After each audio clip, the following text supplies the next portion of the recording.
નમસ્કાર વિદ્યાર્થી મિત્રો, 5 એપ્રિલ 2026ના કરંટ અફેરમાં આપનું હાર્દિક સ્વાગત છે. આવકવેરા વિભાગે કર સાથી નામથી શું શરૂ કર્યું છે? તો સાચો જવાબ આવશે મિત્રો નવી વેબસાઇટ, જેમાં કર સાથી નામનું એઆઈ આધારિત આર્ટિફિશિયલ ઇન્ટેલિજન્સ ચેટબોટ પણ રાખવામાં આવ્યું છે. તે એક એઆઈ સંચાલિત ડિજિટલ આસિસ્ટન્ટ છે જે ઇન્કમટેક્સ વેબસાઇટ પર ઉપલબ્ધ છે. ઇન્કમટેક્સ રિટર્ન ફાઇલ કરવા માટે 24x7 એટલે કે 24x7 ઓનલાઈન સહાય પૂરી પાડવામાં આવશે. કરદાતાઓને પ્રોફેશનલની મદદ ન લેવી પડે અને ટેક્સ ફાઇલિંગ પ્રક્રિયા વધુ પારદર્શક અને સરળ બની રહેશે. હવે આના સિવાય એક છે પ્રારંભ 2026 અભિયાન. એના માટે રાષ્ટ્રવ્યાપી જનજાગૃતિ અભિયાન શરૂ કર્યું છે, જેનો ઉદ્દેશ્ય નવા આવકવેરા કાયદા વિશે લોકોને માહિતગાર કરવાનો છે. હવે આ જે કાયદો છે એ ઇન્કમ ટેક્સ એક્ટ 2025 છે, જે 1 એપ્રિલ 2026થી લાગુ થશે. અને જૂનો જે કાયદો હતો ઇન્કમ ટેક્સ એક્ટ 1961 એને મુલતવી કરવામાં આવશે. હવે આ જે નવો કાયદો આવ્યો એનાથી ફાયદો શું થશે? તો કે નાણાકીય વર્ષ અને આકારણી વર્ષ FY અને AYના બદલે એક જ ટેક્સ યરનો ઉપયોગ થશે. અને કાયદાની જટિલતા ઘટાડવા માટે પહેલા સેક્શન્સ 819 હતા, 819, એને ઘટાડીને 536 કરી નાખવામાં આવ્યા છે. અને પહેલા 47 ચેપ્ટર હતા, જેને ઘટાડીને 23 કરવામાં આવ્યા છે. ટેક્સના નિયમો 510થી ઘટાડીને 333 કર્યા છે અને ફોર્મની સંખ્યા 399થી ઘટાડી 190 કરી દેવામાં આવી છે. CBDT અધ્યક્ષ એટલે કે વર્તમાનમાં કેન્દ્રીય પ્રત્યક્ષ કર બોર્ડના અધ્યક્ષ રવિ અગ્રવાલ છે. તો ચાલો નેક્સ્ટ ક્વેશ્ચન જોઈશું. Question number 2. ભારત સરકારે કયા પોર્ટ ઓથોરિટીને સાંપાન પ્લેટફોર્મ સેવા આપવા માટે કરાર કર્યા છે? તો સાચો જવાબ આવશે મિત્રો ગોવા અને કોચીન પોર્ટ ઓથોરિટી. ભારત સરકારે તાજેતરમાં ગોવા અને કોચીન પોર્ટ ઓથોરિટી સાથે તેમના પેન્શનરો માટે સંપાન પ્લેટફોર્મનો ઉપયોગ કરવા માટે કરાર કર્યા છે. હવે આ સંપાનનું પૂરું નામ system for accounting and management of pension રાખવામાં આવ્યું છે.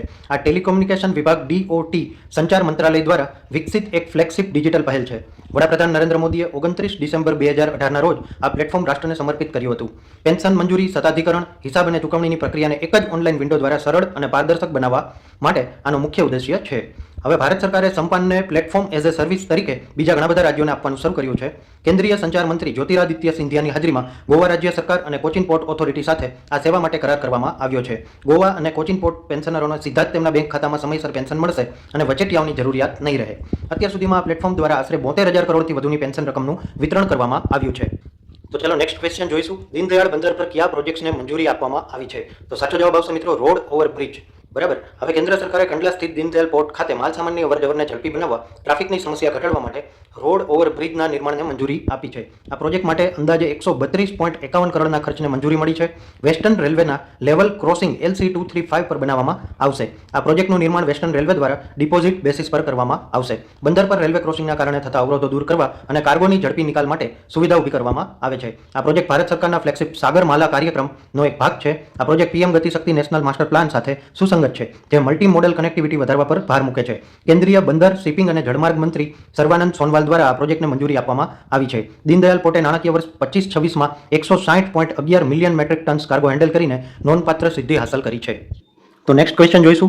ઉજ્જૈનમાં 2028 સિંહસ્થ મહાકુંભ માટે શું જાહેર કરવામાં આવ્યું છે? તો સાચો જવાબ આવશે મિત્રો બાયપાસ રોડ. કેન્દ્ર સરકાર નીતિન ગડકરી દ્વારા અને રાજ્ય સરકારે ઉજ્જૈન સિંહસ્થ 2028 માટે ટ્રાફિકની સમસ્યા હલ કરવા 700 કરોડથી વધુના ખર્ચે બાયપાસ રોડના નિર્માણને પ્રાથમિકતા સાથે મંજૂરી આપી છે. સિંહસ્થ દરમિયાન અંદાજે 15 કરોડ શ્રદ્ધાળુઓ આવવાની ધારણા છે, જે શહેરની અંદર ટ્રાફિક જામ ન થાય તે માટે નવો બાયપાસ બનાવવામાં આવશે. આ બાયપાસ ઉજ્જૈનને ઇન્દોર, આગ્રા અને બદનાવદર જેવા મુખ્ય હાઈવે સાથે જોડશે. આ પ્રોજેક્ટ માટે અંદાજે 712 કરોડ ફાળવવામાં આવ્યા છે.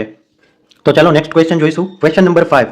મંગોલિયાના નવા વડાપ્રધાન કોણ બન્યા છે? સાચો જવાબ આવશે મિત્રો ઉચ્ચરલ ન્યામ ઓસોર. મંગોલિયાની સંસદે 30 માર્ચ 2026ના રોજ તેઓને દેશના નવા વડાપ્રધાન તરીકે નિયુક્ત કર્યા છે. છેલ્લા 9 મહિનામાં મંગોલિયાના ત્રીજા વડાપ્રધાન બન્યા છે. તેમણે જંદ નસ્તર ગોમ્બોજાવનું સ્થાન લીધું છે, જેમણે સત્તારૂઢ પક્ષમાં આંતરિક વિખવાદ અને રાજકીય મડાગાંઠને કારણે રાજીનામું આપ્યું હતું. વડાપ્રધાન બનતા પહેલા મંગોલિયાની સંસદના સ્પીકર રહ્યા છે અને સત્તારૂઢ મંગોલિયન પીપલ્સ પાર્ટીના અધ્યક્ષ તરીકે સેવા આપી રહ્યા હતા. તેઓ ડિજિટલ ડેવલપમેન્ટ અને કોમ્યુનિકેશન મંત્રી પણ રહી ચૂક્યા છે, જ્યાં તેમણે ડિજિટલ ગવર્નન્સ અને પારદર્શિતા માટે કામ કર્યું હતું. રાજકારણમાં પ્રવેશતા પહેલા તેઓ ટીમોન સ્ટેજ નામની હિપ હોપ કલાકાર તરીકે જાણીતા હતા. હવે મંગોલિયા વિશે થોડીક જાણકારી લઈ લઈએ. એમની રાજધાની છે ઉલાન બતાર. એમનું ચલણ છે મંગોલિયન તોગ્રોગ. તેમના રાષ્ટ્રપતિ છે ઉખના ખુરેલ સુખ. અને એમનું ભૌગોલિક સ્થાન મંગોલિયા એક લેન્ડલોક ચારે બાજુ જમીનથી ઘેરાયેલો દેશ છે, જે ચીન અને રશિયાની વચ્ચે આવેલો છે. ભારત અને મંગોલિયા વચ્ચે નોમેડિક એલિફન્ટ નામની સંયુક્ત લશ્કરી કવાયત યોજાઈ છે. 4 એપ્રિલ 2026ના રોજ વડાપ્રધાન ઉચ્ચરલના નેતૃત્વમાં 19 મંત્રીઓ સાથેની નવી ગઠબંધન સરકાર શપથ ગ્રહણ સમારોહ યોજાયો હતો. તો ચાલો નેક્સ્ટ ક્વેશ્ચન જોઈશું. Question number 6. વર્લ્ડ આર્ચરી તીરંદાજી પેરા સિરીઝમાં ભારતે કેટલા સુવર્ણ ચંદ્રક જીત્યા? તો સાચો જવાબ આવશે મિત્રો 7. થાઇલેન્ડના બેંકોકમાં તાજેતરમાં યોજાયેલી વર્લ્ડ આર્ચરી પેરા સિરીઝમાં ભારતે શાનદાર પ્રદર્શન કરતા 7 ગોલ્ડ, 5 સિલ્વર અને 4 બ્રોન્ઝ એમ ટોટલ 16 મેડલ જીતીને પ્રથમ સ્થાન પ્રાપ્ત કર્યું છે. હવે પાયલ નાગ કરીને છે ઓડિશાના 18 વર્ષીય આર્ચર. તેમને નંબર 1 ખેલાડી શીતલ દેવીને હરાવીને વુમન્સ કમ્પાઉન્ડ ઇન્ડિવિજ્યુઅલમાં ગોલ્ડ જીત્યો. પાયલ નાગ ચારેય અંગો ગુમાવ્યા હોવા છતાં ગોલ્ડ જીતનાર આંતરરાષ્ટ્રીય સ્તરે પ્રથમ આર્ચર બની ગયા છે. તોમન કુમાર તેઓ કમ્પાઉન્ડ મેન્સ ઇન્ડિવિજ્યુઅલ ફાઇનલમાં ઓસ્ટ્રેલિયાના જોનાથન મિલ્નેને હરાવીને સુવર્ણચંદ્રક મેળવ્યો. ભાવના રિકર્વ વુમન્સ ઇન્ડિવિજ્યુઅલ કેટેગરીમાં થાઇલેન્ડની ખેલાડીને હરાવીને ગોલ્ડ મેડલ જીત્યો. ટીમ ઇવેન્ટ્સમાં ભારતે women's compound team Sheetal Devi અને Payal Nag, men's compound team Tomar Kumar અને શ્યામ સુંદર સ્વામી અને મિક્સ ડબલ કમ્પાઉન્ડ ટીમ ઇવેન્ટમાં પણ સુવર્ણચંદ્રક જીત્યા હતા. Silver medal Paralympic gold medallist Harvinder Singh અને સ્વાતિ ચૌધરીએ આ સિરીઝમાં સિલ્વર મેડલ મેળવ્યા છે. તો નેક્સ્ટ ક્વેશ્ચન જોઈશું. Question number 7. ભારતના મત્સ્ય ઉદ્યોગ ક્ષેત્રમાં 2015 થી કેટલું રોકાણ થયું છે? તો સાચો જવાબ આવશે મિત્રો 39,272 કરોડ. ભારત સરકારના મત્સ્યપાલન, પશુપાલન અને ડેરી મંત્રાલય દ્વારા જાહેર કરાયેલા તાજેતરના આંકડા મુજબ 2015 થી અત્યાર સુધીમાં મત્સ્ય ઉદ્યોગ ક્ષેત્રમાં કુલ 39,272 કરોડનું રેકોર્ડ બ્રેક રોકાણ કરવામાં આવ્યું છે. આ રોકાણને કારણે છેલ્લા દાયકામાં મત્સ્ય ઉદ્યોગ ક્ષેત્રે સરેરાશ 7% વાર્ષિક વૃદ્ધિ દર નોંધાયો છે. 2013-14માં 30,213 કરોડની નિકાસ હતી, જે 24-25માં વધીને 62,408 કરોડ થઈ ગઈ છે, જે બમણાથી પણ વધારે છે. 19-20માં માછલીનું ઉત્પાદન 141.64 લાખ ટન હતું, જે 24-25માં વધીને 197.75 લાખ ટન સુધી પહોંચ્યું છે. આ ક્ષેત્રમાં હાલમાં પ્રાથમિક સ્તરે લગભગ 3 કરોડ માછીમારો અને મત્સ્ય ખેડૂતોએ આજીવિકા પૂરી પાડી છે. હવે આની કેટલીક અગત્યની સરકારી મહત્વની યોજનાઓ છે જેના વિશે આપણે માહિતી મેળવીશું. પ્રધાનમંત્રી મત્સ્ય સંપદા યોજના સપ્ટેમ્બર 2020માં 20,050 કરોડના બજેટ સાથે શરૂ કરાયેલી ફ્લેગશિપ યોજના છે. બ્લુ રિવોલ્યુશન એટલે કે નીલ ક્રાંતિ 15-16 થી 19-20 દરમિયાન આ મિશન હેઠળ 5,000 કરોડનું રોકાણ કરવામાં આવ્યું હતું. FIDF મત્સ્યપાલન અને એક્વાકલ્ચર ઇન્ફ્રાસ્ટ્રક્ચર ડેવલપમેન્ટ ફંડ દ્વારા આધુનિક ઇન્ફ્રાસ્ટ્રક્ચર માટે ભંડોળ પૂરું પાડવામાં આવે છે. માછીમારો માટે કિસાન ક્રેડિટ કાર્ડ KCCની ધિરાણ મર્યાદા 3 લાખથી વધારી અને 5 લાખ કરવામાં આવી છે. તો ચાલો નેક્સ્ટ ક્વેશ્ચન જોઈશું. Question number 8. રેસી વાન ડેર ડુસેને કઈ રમતમાંથી નિવૃત્તિ લીધી છે? તો સાચો જવાબ આવશે મિત્રો ક્રિકેટ. સાઉથ આફ્રિકાના બેટ્સમેને તાજેતરમાં 2 એપ્રિલ 2026ના રોજ ક્રિકેટના તમામ ફોર્મેટમાંથી નિવૃત્તિ લીધી છે. સ્પર્ધાત્મક પરીક્ષાઓ માટે થોડીક વિગતો યાદ રાખજો.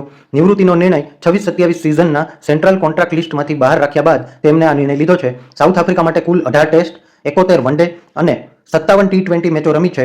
વન ડે ક્રિકેટમાં તેમની સરેરાશ 50થી વધુ રહી છે, જે દક્ષિણ આફ્રિકાના બેટ્સમેનોમાં ABD વિલિયર્સ પછી બીજા ક્રમે છે અને 2019 અને 23ના ICC વન ડે વર્લ્ડ કપમાં દક્ષિણ આફ્રિકાની ટીમનો મુખ્ય હિસ્સો હતા. આંતરરાષ્ટ્રીય ક્રિકેટમાંથી નિવૃત્તિ લીધા બાદ તેઓ ડોમેસ્ટિક ક્રિકેટ અને વિવિધ ફ્રેન્ચાઇઝીઓ માટે લીગ રમવાનું ચાલુ રાખશે. તો ચાલો નેક્સ્ટ ક્વેશ્ચન જોઈશું. Question number 9. ખેલો ઇન્ડિયા ટ્રાઇબલ ગેમ્સનું આયોજન ક્યાં થયું હતું? તો સાચો જવાબ આવશે મિત્રો છત્તીસગઢ. આ રમતોત્સવ મુખ્યત્વે 3 શહેરો રાયપુર, જગદલપુર અને અંબિકાપુરમાં યોજાયો હતો. કેન્દ્રીય રમતગમત મંત્રી ડોક્ટર મનસુખ માંડવિયા અને છત્તીસગઢના મુખ્યમંત્રી વિષ્ણુદેવ સાય દ્વારા રાયપુરમાં આ રમતોનું ઉદ્ઘાટન કરવામાં આવ્યું હતું. ઓવરઓલ ચેમ્પિયન કર્ણાટક રાજ્ય રહ્યું, જેમને 23 ગોલ્ડ મેળવ્યા હતા. અને આ ગેમનો જે માસ્કોટ રાખવામાં આવ્યો છે એ મોરવીર રાખવામાં આવ્યો છે, જે આદિવાસી શૌર્ય અને ઓળખનું પ્રતીક છે. આમાં 7 medal sports athletics, football, hockey, weightlifting, archery, swimming અને રેસલિંગ અને 2 પ્રદર્શની રમતો મલ્લખંભ અને કબડ્ડીનો સમાવેશ થયો હતો. 30 રાજ્યો અને કેન્દ્રશાસિત પ્રદેશોના આશરે 6,000થી વધુ ખેલાડીઓએ ભાગ લીધો હતો. તો ચાલો નેક્સ્ટ ક્વેશ્ચન જોઈશું. INS તારિણી નીચેનામાંથી કોની સાથે સંબંધિત છે? તો સાચો જવાબ આવશે મિત્રો નૌકાદળ, Indian Navy. Indian naval sailing vessel Tarini ભારતના નૌકાદળનું એક અત્યાધુનિક સઢવાળી નૌકા એટલે કે સેલિંગ વેસલ છે. તે તેના સાહસિક દરિયાઈ અભિયાનો માટે વિશ્વભરમાં જાણીતી છે. INSV એટલે કે ઇન્ડિયન નેવલ સેલિંગ વેસલ તે મેડ ઇન ઇન્ડિયા સિંગલ હલ સેલિંગ બોટ છે, જેનું નિર્માણ ગોવા સ્થિત એક્વેરિયસ શિપયાર્ડ દ્વારા કરવામાં આવ્યું છે. 2017માં ભારતીય નૌકાદળમાં સામેલ કરવામાં આવી હતી. આ નૌકા ખાસ કરીને મહિલા અધિકારીઓના સાહસિક પ્રવાસ માટે પ્રખ્યાત છે. 2017-18માં ભારતના નૌકાદળની 6 મહિલા અધિકારીઓની ટીમે આ નૌકા દ્વારા વિશ્વની પ્રથમ ઓલ વુમન પરિક્રમા પૂર્ણ કરી હતી. નાવિક સાગર પરિક્રમા 2 ભારતીય નૌકાદળ દ્વારા ઓક્ટોબર 2025માં INSV તારિણી પર નવિકા સાગર પરિક્રમા 2 અભિયાન શરૂ કરવામાં આવ્યું છે. આ વખતે આ નૌકા પર લેફ્ટનન્ટ કમાન્ડર દિલના કે અને લેફ્ટનન્ટ કમાન્ડર રૂપા એ વિશ્વ ભ્રમણ પર છે. આ ટીમે તાજેતરમાં જ પ્રશાંત મહાસાગર ઓળંગીને કેપ હોર્ન દક્ષિણ આફ્રિકા પાસેના પડકારજનક દરિયાઈ માર્ગો સફળતાપૂર્વક પૂર્ણ કર્યા છે. આજે ટૂંક સમયમાં ભારત પાછા ફરશે. આ અભિયાન દ્વારા આત્મનિર્ભર ભારત અને નારી શક્તિના પ્રતીક રૂપે ભારતીય નૌકાદળની દરિયાઈ તાકાતનું પ્રદર્શન કરવામાં આવી રહ્યું છે. INSV મહાદેઈ INSV તારિણીની પુરોગામી નૌકા હતી, જેના દ્વારા નૌકાદળના અધિકારી અભિલાષ ટોમીએ પ્રથમ વખત એકલા હાથે વિશ્વની પરિક્રમા કરી હતી. તારિણી નામ ઓડિશાના પ્રખ્યાત તારા તારિણી મંદિર પરથી રાખવામાં આવ્યું છે, જે માછીમારોને અને ખલાસીઓના રક્ષક દેવી ગણાય છે. તો મિત્રો, આ કરંટ અફેરના પ્રશ્નો જોવાથી તમારા નોલેજમાં વધારો થયો હોય તો આ વિડીયોને લાઇક કરી દેજો, તમે કઈ એક્ઝામની તૈયારી કરો છો એ કમેન્ટ કરી દેજો, અને બીજા કોઈ તમારા મિત્રો જો તૈયારી કરી રહ્યા હોય તો એને આ વિડીયો શેર અચૂક કરજો. અને જો તમારા નોલેજમાં વધારો થયો હોય તો આ ચેનલને સબસ્ક્રાઇબ કરી દેજો, અને અવારનવાર પરીક્ષામાં પૂછાવાનારા તાજેતરના વર્તમાન પ્રવાહો એટલે કે કરંટ અફેર્સની વધારે વિગત અને વધારે માહિતી માટે જોડાયેલા રહેજો. ધન્યવાદ.